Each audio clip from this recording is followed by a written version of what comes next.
Happiness, as most people understand it, is a lie we are told every day. It is dressed up in advertisements, cloaked in social media feeds, and handed to us in packaged promises of wealth, success, or recognition. But the truth is far stranger, far more unsettling. The closer we chase it in these ways, the further it drifts from us. Imagine standing in the center of a crowded city, every screen flashing images of perfection, every voice urging you to become more, acquire more, perform more, and yet feeling, in the hollow of your chest, a gnawing emptiness. Have you ever noticed that despite your achievements, despite the milestones you have reached, a quiet dissatisfaction lingers, as if life itself has cheated you of its meaning?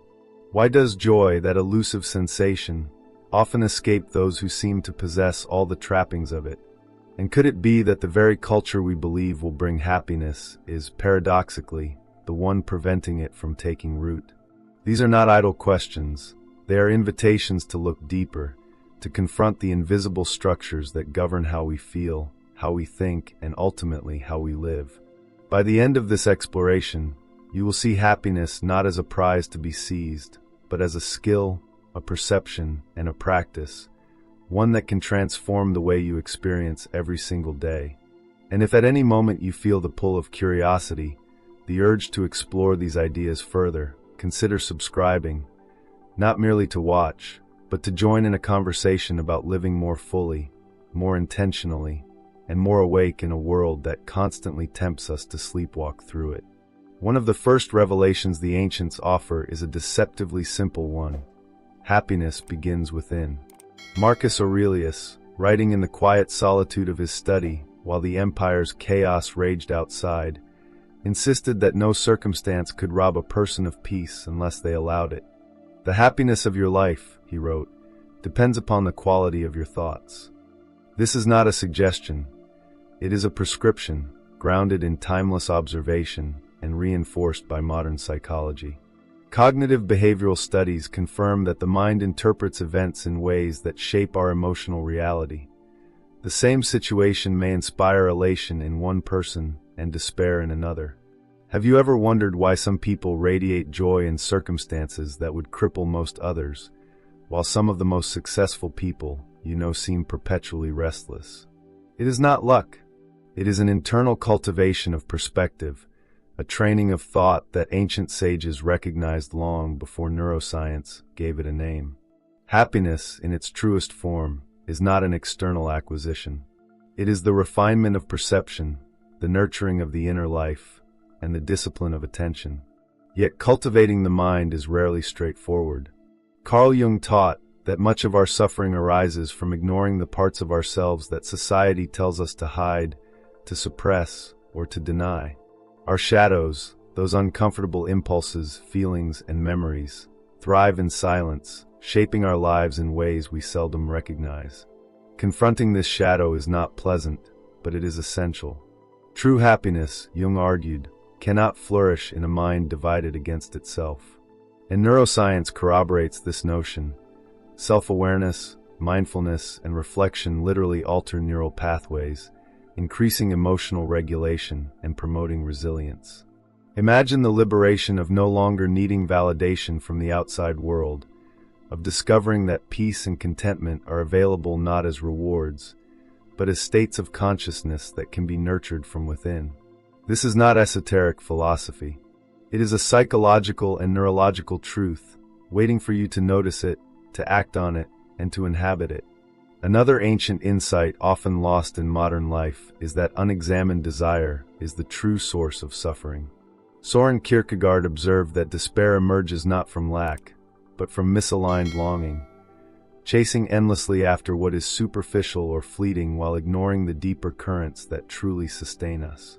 Have you ever achieved something you thought would make you happy, only to feel strangely empty once it was attained? This is not a flaw in your ambition. It is a lesson humanity has been learning for millennia. Across time, philosophers and spiritual teachers alike have reminded us that fulfillment does not come from accumulation, but from discernment, learning to differentiate between fleeting cravings and desires that resonate with the soul. Modern psychology reinforces this through the concept of hedonic adaptation, Humans quickly grow accustomed to new possessions, experiences, and achievements, leaving us in a cycle of perpetual wanting. True contentment, therefore, is not in what we gain, but in our ability to recognize sufficiency, to slow down, and to inhabit the present moment fully. Everyday stories bring this truth into sharper relief. Consider a woman who dedicated her life to professional success, sacrificing relationships, health, and leisure in the pursuit of recognition. She climbed the corporate ladder, earned accolades, and amassed material wealth, yet each night she returned to the same gnawing dissatisfaction. One evening, in a quiet moment, she noticed a simple pleasure: the warm sunlight through her apartment window, the sound of birds outside, the comfort of a long-forgotten hobby she had once loved. In that instant, she realized that joy had not been absent. It had been waiting quietly for her attention all along. This is the paradox the ancients tried to teach. Happiness is never in the relentless pursuit, but in presence, in attention, and in fully inhabiting the life already unfolding around us. Gratitude, mindfulness, and deliberate attention are not just moral exhortations. They are psychological tools that unlock profound, lasting satisfaction. Even as we cultivate awareness, another ancient truth rises like a quiet tide. The impermanence of life is not something to fear, but something to embrace. Marcus Aurelius wrote extensively about the transient nature of existence, reminding himself daily that all things pass. Modern neuroscience echoes this. Awareness of mortality can deepen meaning and intensify joy. Existentialist thinkers from Kierkegaard to Heidegger have argued that authentic living depends upon a recognition of finitude. Have you noticed how moments of beauty, intimacy, or achievement shine most brightly when you understand they will not last forever? Life's impermanence is the lens through which significance is revealed, teaching us to savor experiences, relationships, and sensations while they remain. This awareness is not morbid, it is liberating. It calls us to participate fully in the dance of beginnings and endings, to feel without clinging, and to love without possession. And as you reflect on these lessons, there emerges a subtle invitation. Pause, breathe, and notice the rhythms of your own life. Consider the thoughts that arise, the fleeting moments of joy that pass unnoticed, and the small miracles that modern life often obscures. If these reflections resonate, perhaps you will want to continue this journey together, not merely as a viewer, but as a participant in the exploration of living more fully, more consciously, and more deliberately. Subscribing is not just a click. It is a commitment to curiosity, to growth, and to the kind of attentive living the ancients always recommended.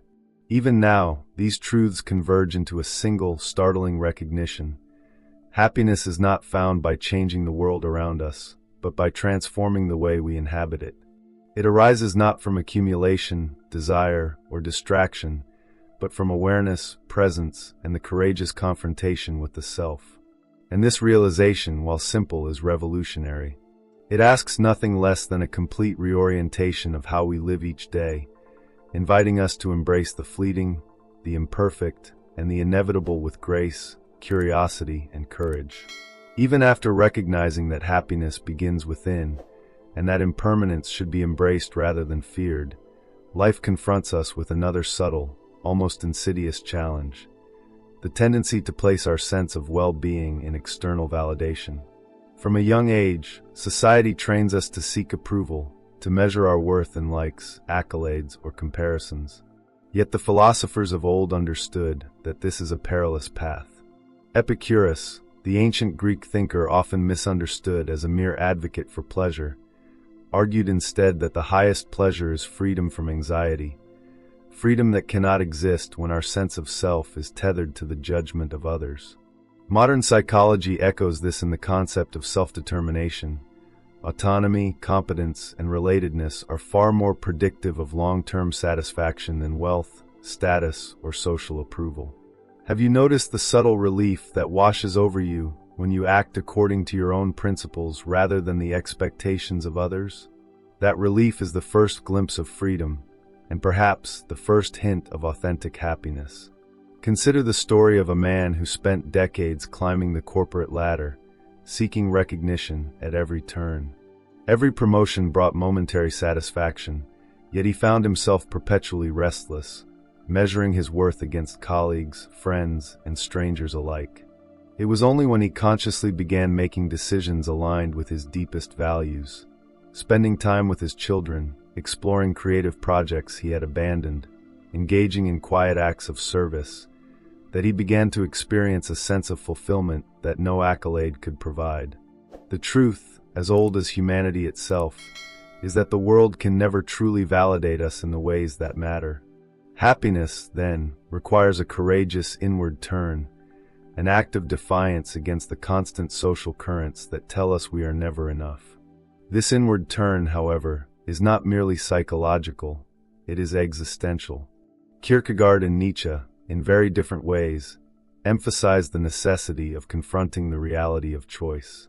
Nietzsche's idea of the will to power is often misread as a call for domination over others, but at its core, it is about the creation of one's own life, a life lived intentionally, despite the absurdity and chaos that surrounds us. Existential psychology builds on this insight, showing that the perception of agency, the belief that one can shape one's own existence in meaningful ways, is central to long-term well-being. Have you ever felt that quiet thrill that comes from choosing authenticity over conformity, from acting in alignment with your deepest principles even when the world offers easier paths? That thrill is an echo of freedom, a vibration of joy that no external circumstance can replicate. Yet freedom alone does not guarantee contentment. Another ancient insight reminds us that happiness is deeply connected to the cultivation of relationships, but not through dependency or mere proximity, through the quality of engagement, empathy, and shared presence. Aristotle wrote extensively about friendship, distinguishing between relationships rooted in utility, pleasure, and virtue. Only the latter, he argued, could sustain genuine flourishing. Modern psychology confirms this. Relationships grounded in trust, mutual respect, and authentic engagement are far stronger predictors of happiness than wealth or status. Social neuroscience has shown that meaningful human connection activates neural circuits associated with reward, attachment, and well-being. This explains why a simple act of kindness, a deep conversation, or an unhurried walk with someone we care about can sometimes bring more profound satisfaction than a material acquisition could ever offer. Stories bring this truth vividly to life. A young woman, caught in the pursuit of academic excellence, often felt overwhelmed and isolated despite her achievements. One evening, she spent hours simply talking with a friend, sharing fears, joys, and uncertainties without pretense or judgment. The conversation left her feeling lighter, connected, and unexpectedly fulfilled. It was a quiet revelation. Happiness is woven through the fabric of human connection, not accumulated in isolation. In a world dominated by screens, curated personas, and constant digital noise, this lesson feels almost radical, yet it is timeless. The ancients understood it, and modern science validates it. We are social creatures, and our well-being is inseparable from the depth and authenticity of our relationships. At this point, a paradox emerges. Modern life often presents a choice that seems unavoidable. Either pursue personal freedom and self-mastery, or cultivate deep relational bonds. But the ancient wisdom shows that these paths are not mutually exclusive, they are intertwined. Freedom allows us to engage authentically with others. Connection deepens the meaning of our choices. The balance is delicate, but it is attainable through conscious reflection, deliberate action, and ongoing self-awareness. Have you noticed moments when your relationships flourish most not through obligation, but through genuine attention and presence? That attention, that conscious participation, is the lifeblood of enduring joy. Even as we navigate the realms of self-awareness and relational depth, there lies another truth the modern world often obscures: the necessity of embracing discomfort. Happiness is not a state of constant pleasure. It is the capacity to engage fully with life, including its challenges, suffering, and uncertainty. Marcus Aurelius, again, reminds us that life will inevitably present obstacles, pain, and loss, and that the quality of our experience depends on how we meet these realities. Modern psychology corroborates this. Studies on resilience, post-traumatic growth, and emotional intelligence show that the ability to face difficulty, integrate adversity, and find meaning in suffering is a crucial determinant of long-term well-being. Have you noticed how moments of struggle, once endured and reflected upon, often give rise to unexpected strength, clarity, or gratitude? This is the hidden alchemy of hardship. When approached with mindfulness, reflection, and courage, suffering can become a teacher, and its lessons a source of enduring joy. Consider the story of a man who lost everything he had built in a sudden financial collapse. Initially, despair consumed him.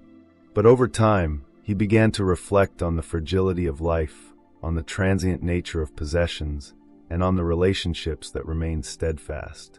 He started volunteering, reconnecting with loved ones, and pursuing creative passions he had long ignored.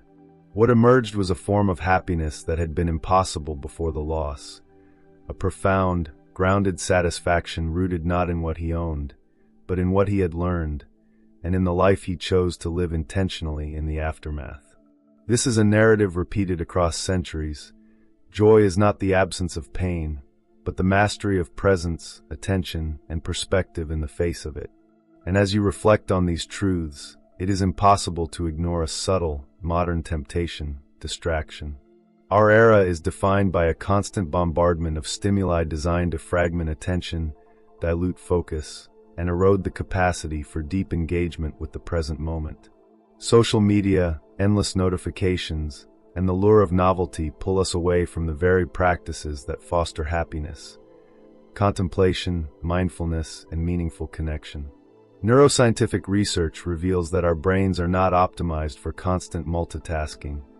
They thrive in states of focus, reflection, and deliberate attention.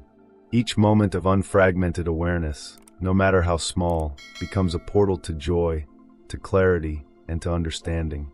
When you notice your attention wandering, when you pause to return to the here and now, you are engaging in an ancient practice that modern life has nearly forgotten, but that every philosopher, sage, and teacher has consistently valued. Perhaps here, in the quiet reflection of this moment, you can recognize the subtle threads connecting these truths. That happiness begins within, flourishes through mindful engagement, deepens in authentic relationships, grows stronger through conscious confrontation with difficulty, and is maintained through disciplined attention. And as you recognize these threads, you might feel a desire to explore them further, to weave them into your own life with intention. If that resonates, subscribing is a small step, but a meaningful one, toward engaging with ideas that challenge, inspire, and illuminate, not merely as a consumer, but as a participant in the cultivation of a life lived fully, awake, and aware. And yet, even as we consider these lessons, another question emerges. What is the purpose of happiness itself? Is it a goal to be achieved, a fleeting sensation, or something more profound? A state of being that allows us to meet life, in all its impermanence and complexity, with curiosity, courage, and presence? This question, ancient and perennial, sets the stage for the final reflections, where all these truths converge into a transformative understanding of what it truly means to live well. As we move toward the conclusion of this exploration, a quiet but profound realization emerges. Happiness is not a destination, nor is it a fixed state that can be captured and preserved. It is a practice, a lens, and a choice renewed with every breath, every thought, and every action. In the hustle of modern life, it is all too easy to imagine that happiness resides somewhere outside ourselves, in the next promotion, the next vacation, the next relationship, or the next distraction. But the ancients remind us that such external markers are transient and unreliable. Epicurus spoke of pleasure, not as indulgence, but as the absence of disturbance, a state cultivated by moderation, reflection, and friendship. Marcus Aurelius insisted that peace of mind could only be achieved through mastery of one's own thoughts. Jung taught that wholeness, and with it joy, arises from acknowledging and integrating the shadow within. These are not abstract, dusty notions for philosophers to muse over. They are practical tools, guiding us to live fully amidst the uncertainty, impermanence, and constant motion of existence. Consider for a moment the paradox that runs through human life. The very pursuit of happiness can make it vanish. We chase, we crave, we measure ourselves against impossible ideals, yet the more we seek externally, the more we lose touch with what is already present. Modern psychology calls this the hedonic treadmill, the endless loop of desire and adaptation. Ancient wisdom frames it slightly differently. It is the misalignment between what we chase and what truly matters. Have you ever noticed that moments of genuine joy often arise spontaneously, unbidden, when you least expect them? Perhaps in the laughter of a friend, the quiet of early morning light, or the simple rhythm of your own breath. These moments are not accidents. They are glimpses into a way of living that prioritizes awareness, presence, and alignment over accumulation. And yet, living in this way requires courage. It demands the willingness to step away from distraction, to confront discomfort, and to observe life without constant judgment or comparison. This is not easy.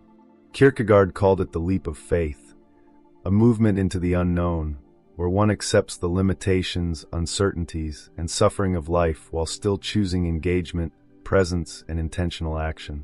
Nietzsche framed it as an embrace of life in all its chaos, where meaning is not given but created, forged through conscious effort and perspective.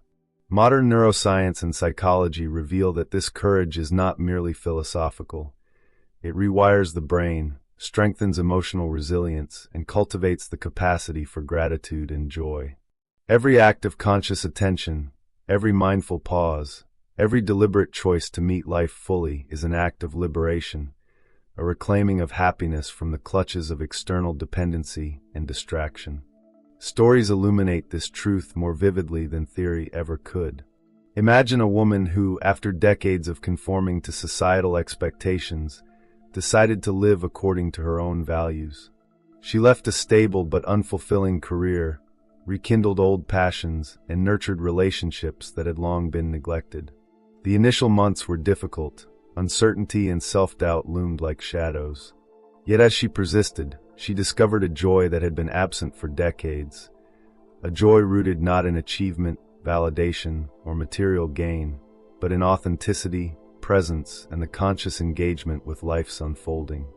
This story, repeated countless times throughout human history, illustrates a timeless principle. Happiness emerges from living with integrity, self-awareness, and intentionality, not from external accumulation or avoidance of difficulty.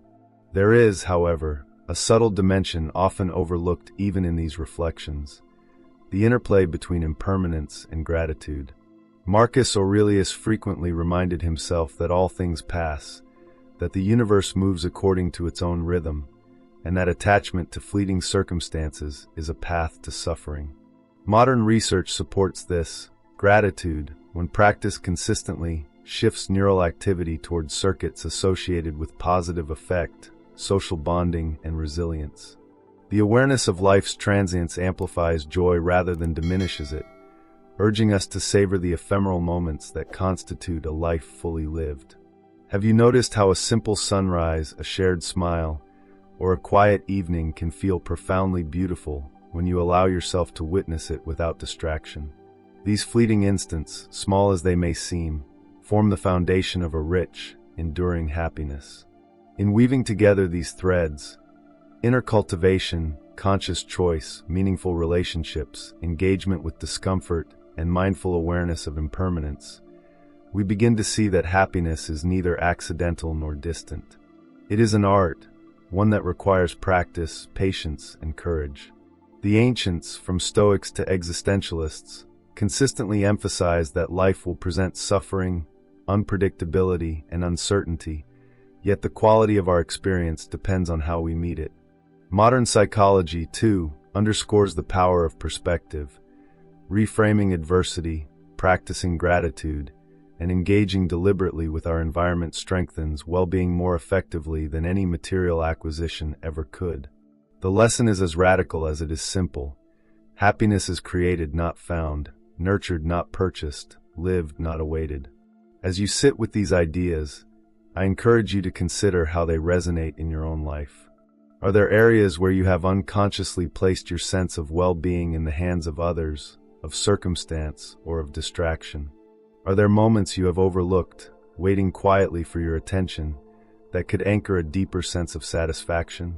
Engaging with these reflections is the beginning of transformation, and in doing so, you participate not as a passive observer, but as an active cultivator of your own life. If these ideas inspire curiosity or reflection, subscribing can be more than a routine click. It can be a commitment to continuing the conversation, to exploring wisdom that nurtures presence, insight, and intentional living. Ultimately, what emerges is a transformational truth that underlies every ancient teaching we have touched upon. Happiness is inseparable from awareness. To live fully, we must cultivate the ability to observe our thoughts without being enslaved by them, to embrace impermanence without despair, to connect with others without dependency, and to face suffering without retreat.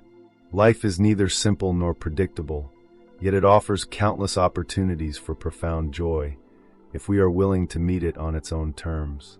And so the question that lingers, the one that will follow you long after this reflection, is this.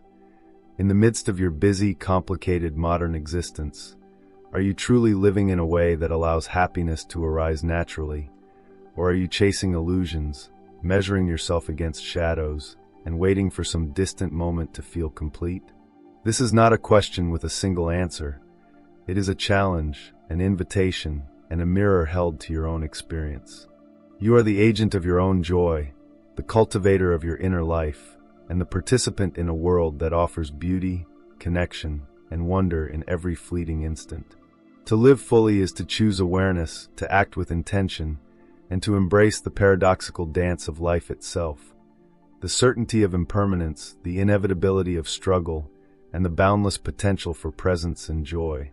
As we conclude this journey together, take a moment to breathe, to reflect, and to notice the subtle currents of your own life, the small victories, the hidden pleasures, the moments of presence that often go unrecognized. In these moments, happiness is not only possible, it is already unfolding. And if you have found value in these reflections, consider sharing this conversation with others, and subscribing to continue exploring the timeless wisdom that can transform modern existence into a life deeply, fully lived.